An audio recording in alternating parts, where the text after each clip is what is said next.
Hey guys, Sean Bougie, surplusfundsriches.net. One of the questions I get is, hey, what are the best lists to get? Sorry, my puppy's not feeling well today. Thought it was an empty nester, apparently not. Um, what are the best lists to get? What kind of lists should I get? What's the best ones I can possibly get?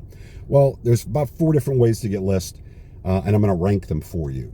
Number 4 would be a list that you buy.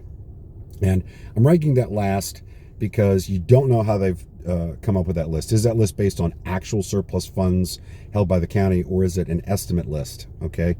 So when you're buying a list like that, you need to understand that. You also need to understand that when you're buying a list like that, that list provider, that list seller, is also selling that to 50 other people, right? So you're getting a list that you know right from the get-go is going to be worked hard, because everyone's buying lists because it's the easy way to do it. It's the lazy way to do it. That's number 4. Number 3 would be a list that is online. The county provided it. You always, in that instance, that's fine. That's fine to work. There's no issue with that at all. Those are extremely productive. Our national surplus, a lot of people use those, and they're great. None of these lists are horrible. The thing what you need to do with that one, though, if you're getting a list that's online already for you, you've mucked around on the website or whatever and found it, when you get that list, you really need to double check with the county that the list is updated, that it's a cumulative list, it's an ongoing list, so that you know you're not working something that's 2 years old, that you just happened on that website. Counties change their websites every day. It's however the wind's blowing, and whoever the clerk happens to have as a buddy that runs an IT company. That's, you know what I mean? So you need to be very careful with that and double check. Hey, is this an updated list? That's all I need to know. Okay, don't be afraid to call. Don't be afraid to call. All right, that's the third. That's a good list. It's a great list, as long as you're checking that it's updated. The second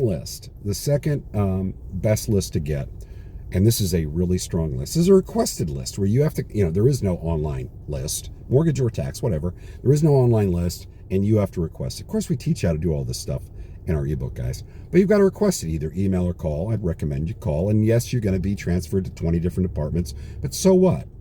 Be cool. Don't do I'm gonna hit you with a FOIA request, Freedom of Information Act request, if you don't do this. Knock it off. Just be nice and go through this. Go through it. You're gonna be sent around big time through all the different departments. Now, once you get a list from one of the counties in a particular state, and where they finally figure out what you're asking for, you can take that list, and if somebody else in a different county you contact says, I have no idea what the heck you're talking about, say, hey, what's your email address? Send them a copy of it. Say, oh, I need your copy of this. And then they'll figure it out. Okay? One and done. That's kind of a cool method. The number 1 list to get, and we teach you how to do this in our Panning for Hidden Surplus Funds program. It is only in our Diamond Bundle.